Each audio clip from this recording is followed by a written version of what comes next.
기도하겠습니다. 하나님 아버지, 오늘도 저희에게 하나님의 의를 빠짐없이 비추셔서 하나님 은혜 가운데 나오게 하시니 참으로 감사합니다. 하나님, 이 시간 우리의 마음을 하나님께 드리게 하여 주시고 하나님이 원하시고 기뻐하시는 기도를 우리 입술로 고백하게 하여 주옵소서. 주 예수 그리스도의 이름으로 기도하옵나이다. 아멘. 찬송가 259장 찬양하겠습니다. 259장입니다. 예수 십자가에 흘린 피로써 그대는 씻기어 있는가? 더러운 죄 희게 하는 능력을 그대는 참 의지하는가? 예수의 보혈로 그대는 씻기어 있는가? 마음속에 여러 가지 죄악이 깨끗이 씻기어 있는가? 주 예수와 밤낮으로 늘 함께 그대는 행동을 하는가? 아무 때나 어디서나 그대는 십자가 붙들고 있는가? 예수의 보혈로 그대는 씻기어 있는가? 마음속에 여러 가지 죄악이 깨끗이 씻기어 있는가? 주님 예수 다시 올 때 그대는 영접할 예복이 있는가? 그대 몸은 거룩한 곳 천국에 들어갈 준비가 됐는가?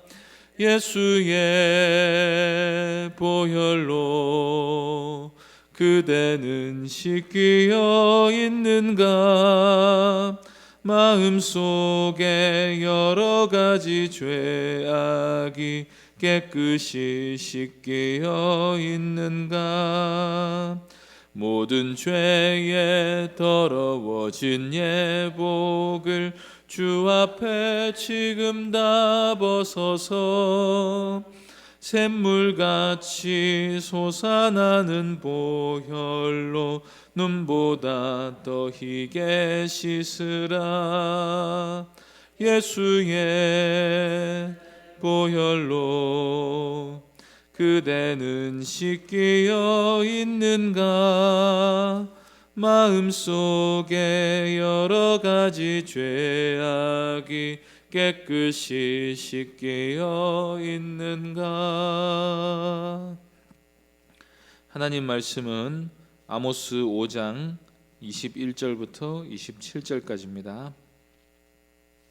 아모스 5장 21절부터 27절까지 말씀입니다. 구약성경 1280쪽입니다. 아모스 5장 21절부터 27절까지 한 절씩 교독하겠습니다. 내가 너희 절기들을 미워하여 멸시하며 너희 성회들을 기뻐하지 아니하나니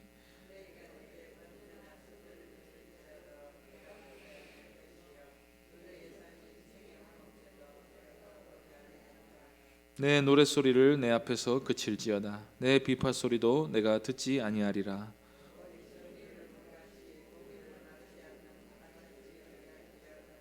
이스라엘 족속아, 너희가 40년 동안 광야에서 희생과 소제물을 내게 드렸느냐?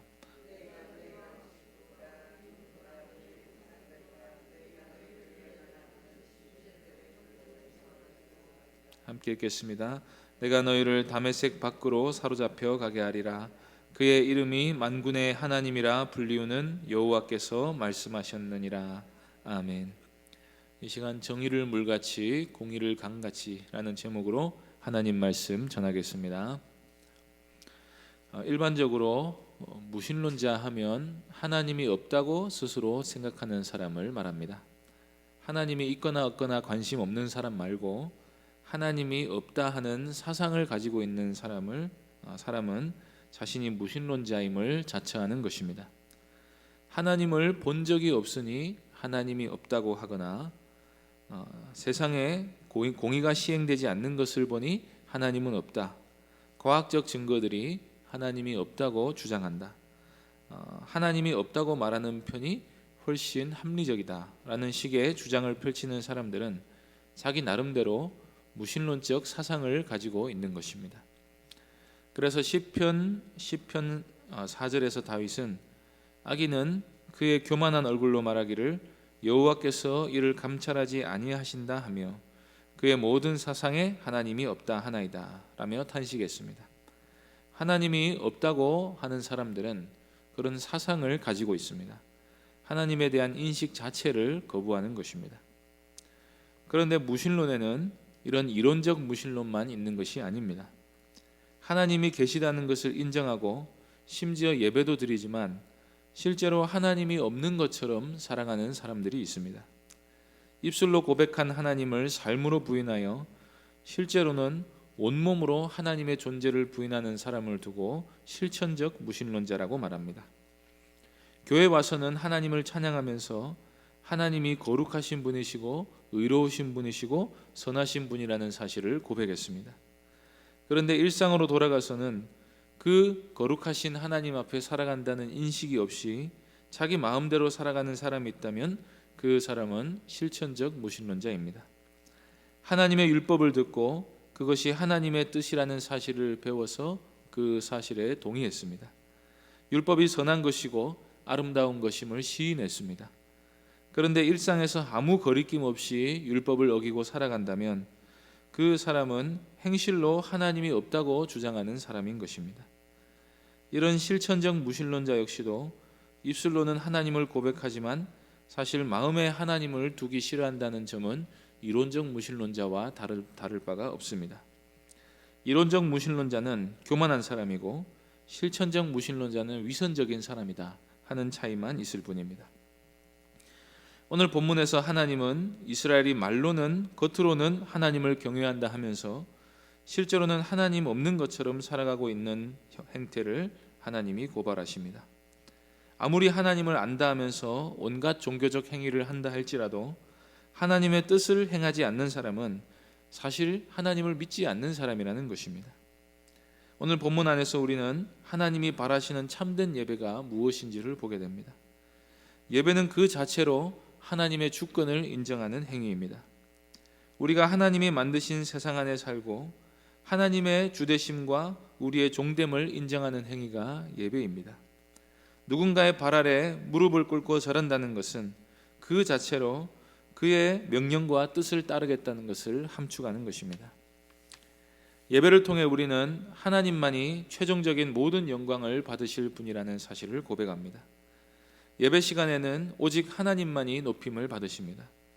그러면 예배를 드리는 사람은 자신의 모든 영광을 하나님께 돌려드려야 함이 마땅함을 고백하는 것입니다. 사람의 존재 자체가 하나님의 영광을 위해 살아가야 하는 존재임을 예배를 통해 고백하는 것입니다. 그러면 사람은 마땅히 우리가 어떻게 해야 하나님께 영광 돌리며 살 수 있을지를 고민해야 합니다. 대답은 간단합니다. 우리를 향하신 하나님의 뜻이 있습니다. 그게 우리의 불순종으로 좌절되면 하나님이 영광을 받으실 수 있겠습니까? 그런 경우 하나님은 엄형을 거역한 죄인을 심판하심으로 자기의 영광을 드러내실 수밖에 없습니다. 그렇게 하나님을 예배하는 사람은 필연적으로 우리가 하나님의 주권과 영광의 그늘 아래 살아가야 한다는 사실을 삶으로 고백하며 살아야 하는 것입니다. 그런데 하나님 보시기에 북이스라엘은 무수한 예배를 드리면서도 하나님의 뜻에는 조금의 관심도 없었습니다. 그저 모여서 살진 소를 바치고 노래하고 춤추고 찬양하면 하나님이 기뻐하실 거라 생각했습니다. 하나님께 영광 돌려드린다 하면서 건물을 크고 웅장하게 짓고 여러 아름다운 조각 미술품들을 예배 장소 곳곳에 배치해 놓고 하나님이 이스라엘을 위해 행하신 일들, 곧 애굽에서 그들을 구원하신 일들을 늘어놓습니다. 절기를 만들고 성회를 소집해서 사람들을 모으고 거기에 가장 좋은 제물을 골라다가 제단 위에 바칩니다. 번제, 소제, 화목제 등 하나님이 기뻐하실 만한 제사를 하나도 빠짐없이 다 드립니다. 지나간 유행어 중에 네가 뭘 좋아할지 몰라서 다 준비했어 라는 말이 있는데, 하나님이 골라 드실 수 있도록 제사란 제사는 다 드립니다. 그리고 예배에서 아주 중요한 요소가 있는데, 비파 소리에 맞추어 신나게 찬양을 부르는 것입니다. 말하자면 찬양 집회를 합니다. 그 찬양 안에는 하나님을 높이는 말이 가득 차 있습니다. 사실 자세히 들여다보면 가사도 엉터리인 경우가 많지만, 어쨌거나 형식적으로는 하나님을 노래하고 하나님의 구원 사역을 높이며 찬양합니다. 그러면서 우리가 하나님을 이렇게 즐거워하며 예배하니 우리에게 복을 주시기를 당당히 요구합니다. 그런데 하나님은 그렇게 열심히 예배하는 이스라엘 자손들을 보고 뭐라고 말씀하십니까? 21절부터 23절까지 말씀을 제가 읽겠습니다. 내가 너희 절기들을 미워하여 멸시하며 너희 성회들을 기뻐하지 아니하나니 너희가 내게 번제나 소제를 드릴지라도 내가 받지 아니할 것이요 너희가 살진 희생의 화목제도 내가 돌아보지 아니하리라. 내 노랫소리를 내 앞에서 그칠지어다. 내 비파소리도 내가 듣지 아니하리라. 하나님이 너희들이 예배하러 모이는 게 밉고 싫다고 하십니다. 번제나 소제도 받지 않겠다고 하십니다. 살찐 소를 희생으로 드려도 돌아보지 않겠다고 하십니다. 당장에 그 노랫소리를 그치라고 하십니다. 비파가 되었든 기타가 되었든 아무 악기 소리도 듣고 싶지 않다고 하십니다. 하나님이 왜 이렇게 예배를 질색하십니까? 아모스 5장 24절 보시겠습니다. 오직 정의를 물같이 공의를 마르지 않는 강같이 흐르게 할지어다. 그러니까 그렇게 예배하는 사람들 안에 정의와 공의를 조금도 발견할 수 없었다는 것입니다. 말로는 하나님을 예배하고 찬양하고 하나님 의지하고 하나님 기뻐하고 하나님만 믿고 사랑한다 하면서 돌아서서는 율법과 전혀 관계없는 삶을 살아갑니다. 하나님을 인식조차 하지 않는 것 같습니다. 정의와 공의를 행하지 않는 정도가 아니라 억압하고 착취하고 빼앗고 짓밟고 하면서 악을 저지르며 살아갑니다. 예배는 그러면 왜 나왔습니까? 안 나오면 양심에 부담이 되기 때문입니다.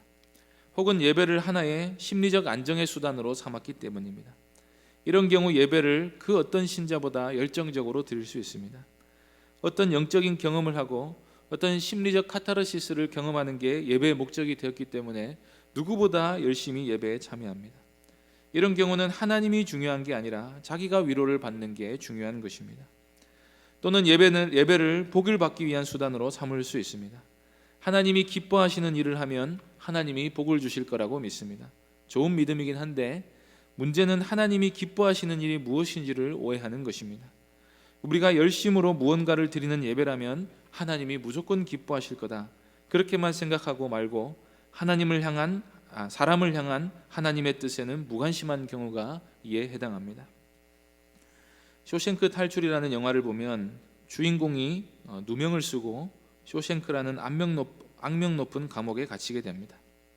거기 교도소장이 아주 독실한 크리스찬입니다. 성경 구절을 줄줄이 외우고 다닙니다. 교도소장의 집무실에 액자가 하나 걸려 있는데 거기에 심판의 날이 곧 오리라는 글귀가 적혀 있습니다. 그런데 이 교도소장은 돈을 벌기 위해서라면 수단과 방법을 가리지 않는 아주 나쁜 사람입니다. 자기 권력을 남용해서 돈을 세탁할 뿐 아니라 죄수들을 무자비하게 탄압하는 인물이었습니다. 이 사람이 가진 신앙은 오로지 자기의 성공을 위해 있는 것이었습니다. 인용하는 성경 구절도 보면 다 자기 이익을 위해서 아전인수격으로 해석하는 것일 뿐이었습니다. 저는 그걸 보면서 이런 영화를 보는 불신자들은 즉시로 자기 주변에 있는 이런 모순적이고 비양심적인 교인들의 얼굴을 떠올리겠다는 생각을 했습니다. 종교 냄새는 정말 많이 나는데 삶이 정말로 비윤리적이고 비상식적인 사람들이 있습니다. 그 인격을 보면은 도무지 가까이 하고 싶지 않은 사람들이 있습니다. 그렇게 하나님의 뜻은 완전히 무시한 채 오로지 자기를 위해서만 살면서 예배를 드릴 때는 무언가를 바친다고 해서 하나님이 그 사람을 기뻐하시겠습니까? 하나님이 그럴 거면 차라리 관두라고 하십니다. 지금은 노래하고 춤추며 찬양할 때가 아니라고 하십니다. 돈을 바칠 게 아니라 마음을 바치라고 하십니다. 하나님을 예배했다면 예배에 합당한 삶을 살라고 말씀하십니다. 여기 24절에서 오직 정의를 물같이 공의를 강같이 흐르게 하라고 할 때 여기서 정의는 히브리어로 미슈파트라고 하고 공의는 체다카라고 합니다. 구분하자면 이 미슈파트, 이 정의는 곧 법적인 정의의 측면을 말하고, 공의라고 번역된 체다카는 윤리적이고 포괄적이고 양심적인 더 넓은 의미의 의에 가깝습니다. 그런데 둘 사이를 구분할 필요 없이 정의와 공의는 율법에 나타난 하나님의 의를 말하는 것으로 이해하면 됩니다. 정의가 없다, 공의가 없다 하는 말은 다르게 말하면 율법을 행하지 않는다, 율법을 믿지도 않고 행하지도 않는다는 말입니다. 이 율법은 하나님의 정의와 공의를 보여주는 것이고, 그 율법대로 행하면 의를 행하는 것이 됩니다. 그러니 하나님을 정말로 경외하는 사람은 바로 율법대로 정의와 공의를 행하는 사람인 것입니다. 그런데 하나님은 이스라엘 사회 가운데 이렇게 강물처럼 흘러야 할 정의와 공의가 완전히 말라버렸다고 외치십니다. 그러면서도 하나님께 복받기 위해 온갖 현란한 종교 행위는 날이 갈수록 늘어만 갔다는 것입니다. 그런데 여기서 우리는 또 다른 극단에 치우치지 않도록 주의해야 합니다. 하나님이 그런 예배는 그만두라고 했다고 해서 정말로 예배는 관두고 정의를 행하는 것만이 중요하다는 쪽으로 가서는 곤란합니다. 그것은 하나님이 하시는 말을 잘못 이해하고 있는 것입니다. 어떤 사람들은 하나님이 번제보다 하나님을 아는 것을 더 기뻐하신다 해서 예배는 안 드리고 계속 성경만 보는 사람들이 있습니다. 구원파 같은 경우는 우리가 예배 드린다 하는 것 자체도 인간의 공로가 된다고 해서 모여서 예배는 안 드리고 성경 공부만 한다고 합니다. 하나님이 정말 그런 뜻으로 예배가 싫다고 말하신 것이겠습니까? 제물이나 제사가 아무런 의미가 없다고 말하신 것이겠습니까? 그런 하찮은 찬양 소리는 전혀 필요 없다고 하신 것이겠습니까? 하나님은 우리가 드리는 예배를 너무나도 원하시고 기뻐하십니다. 황소를 드림보다 감사 찬송 소리가 하나님을 더 기쁘시게 합니다.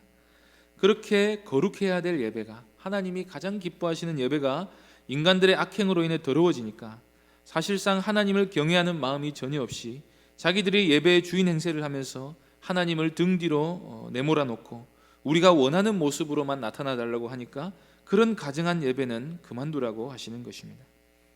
결국 예배가 문제가 아니라 예배를 드리는 사람이 어떤 사람인가 하는 문제입니다. 그런 의미에서 진정한 예배는 믿음으로 변화된 사람, 그리스도께서 그 죄를 씻겨주신 사람, 그래서 거룩하게 된 사람만이 드릴 수가 있습니다. 하나님이 누구신지도 모르고 그의 뜻에는 관심이 없고 오로지 자기 영광만을 추구하는 이 죄된 존재가 드리는 예배는 하나님께 가증스러운 것이 될 수밖에 없습니다. 자기가 인생의 주인이 되어서 율법을 무시하고 거룩도 의도 사랑도 없는 사람이 내가 하나님을 예배합니다 하는 말 자체가 모순입니다. 노래가 좋고 음악이 좋으니까 예배합니다, 찬양합니다, 주님만 날 다스리소서 하지만 사실 그 말은 다 새빨간 거짓말일 뿐입니다. 하나님은 귀가 예민하신 분이십니다. 사실 주님의 통치를 거부하며 입술로만 하나님을 고백하면 하나님은 그 사람을 위선자로 가증한 사람으로 보십니다. 그리고 그 사람도 자기 스스로 속고 있는 것입니다. 하나님이 예배를 미워하고 싫어하신다 하는 말은 그래서 사실 최후 통첩입니다. 너희들에게 아무것도 받지 않겠다, 왜냐하면 너희들이 악을 행하면서 나를 무시하기 때문이다 라는 말씀은 예배 대신에 율법을 지키라는 말이라기보다 너희들이 지금 심판받을 상태에 빠져 있다는 것입니다. 이 말씀에 비추어 우리 자신을 돌아볼 수 있기를 바랍니다. 하나님을 사랑하고 있습니까? 그러면 그의 계명을 지키고 있습니까? 정의와 공의가 수돗물처럼 나오다 말다 하는 게 아니라 강물처럼 흐르게 하는 삶을 추구하고 있습니까? 주님 주신 생명수가 우리 속에서 흘러나와서 그 의의 강물 속에서 헤엄치며 살고 있습니까? 예배를 드리기에 앞서 우리 존재 자체가 주님이 기뻐하시는 존재가 되어야 한다 하는 이 사실을 기억할 수 있기를 바랍니다. 그래서 하나님은 그리스도의 의를 우리에게 주시면서 우리를 거룩하게 하십니다. 그래야 우리가 하나님께 받아들여질 수 있기 때문입니다. 이 믿음 위에 서서 우리의 예배가 교회 와서뿐 아니라 우리의 삶으로 확장되는 은혜가 있으시기를 바랍니다. 기도하겠습니다. 하나님 아버지, 입술로는 주님을 공경하고 입술로는 하나님을 예배하고 가까이 한다 하지만 마음으로는 하나님께 멀어진 우리의 모습이 아니었습니까? 하나님 아버지, 날마다 우리의 죄를 용서하여 주시고 우리가 하나님을 예배하는 그 고백에 합당한 그 신앙 고백에 합당한 삶을 살아갈 수 있도록, 그래서 우리가 하나님을 이 경외하는 이 믿음을 우리의 삶으로 확장시키며 늘 살아갈 수 있도록 은혜 베풀어 주옵소서. 예수님의 이름으로 기도하옵나이다. 아멘. 하늘에 계신 우리 아버지여, 이름이 거룩히 여김을 받으시오며 나라의 임하옵시며 뜻이 하늘에서 이룬 것 같이 땅에서도 이루어지이다. 오늘날 우리에게 일용할 양식을 주옵시고 우리가 우리에게 죄 지은 자를 사하여 준 것 같이 우리 죄를 사하여 주옵시고 우리를 시험에 들게 하지 마옵시고 다만 악에서 구하옵소서. 대개 나라와 권세와 영광이 아버지께 영원히 있사옵나이다. 아멘. 이 시간 말씀을 기억하며 기도해 주시고 오늘 있을 대신방을 위해, 교회당 건축을 위해, 또 주일학교 여름사역 준비를 위해 기도해 주시고 개인적으로 기도하시기 바랍니다.